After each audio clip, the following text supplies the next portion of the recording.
আজকে এই খাদনটা নদীতে পাতা হবে। এটা আমার বাবা নিজের হাতে তৈরি করেছে। এটা লোহার নেটের, আপনারা দেখতে পাচ্ছেন।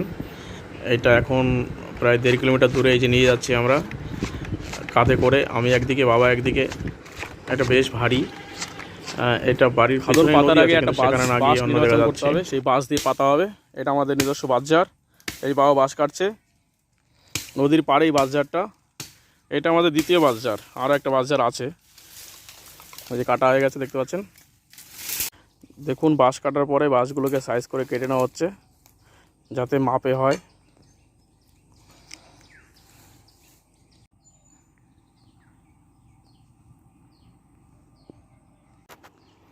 দেখুন বাবা বাঁশ নিয়ে গেছে নদীতে।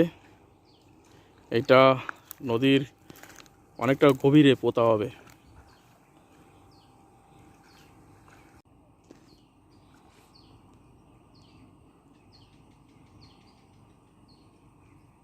এখানে ভালো স্রোত আছে, নদীর খুব স্রোত আছে, ভালো স্রোত আছে। হ্যাঁ এখানে দাও, বাইরেরটা তো নাকি খাদনের, ওইটা খাদনের, ওইটা ওই জায়গা।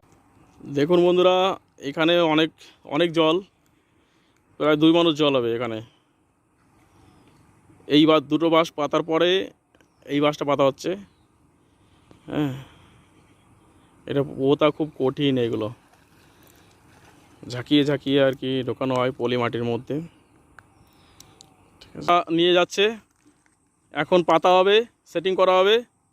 হ্যাঁ, এই যে দেখেন, এই যে নিয়ে গেছে।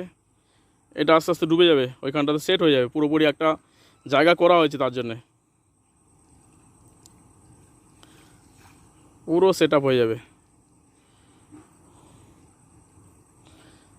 আর ওইখানে একটা দরজা আছে, যে দরজাটা দিয়ে মাছটা ঢুকবে।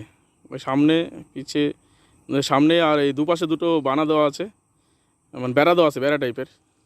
আর ওইখান বেড়ার মধ্যে যে মাছটা ঢুকবে সেই মাছটা তো স্রোতের বিপরীতে যাবে, সেই মাছটা সোজা গিয়ে এই বাক্সের মধ্যে ঢুকবে।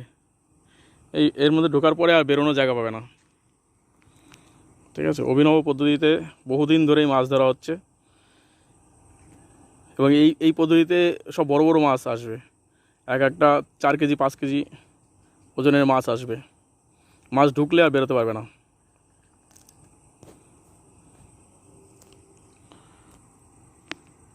এটা ফাইনাল করা হচ্ছে, নিচের জায়গাটা সমতল করা হচ্ছে, যাতে কিনা এটা উঁচু নিচু না থাকে, নিচে যাতে ফাঁকা না থাকে।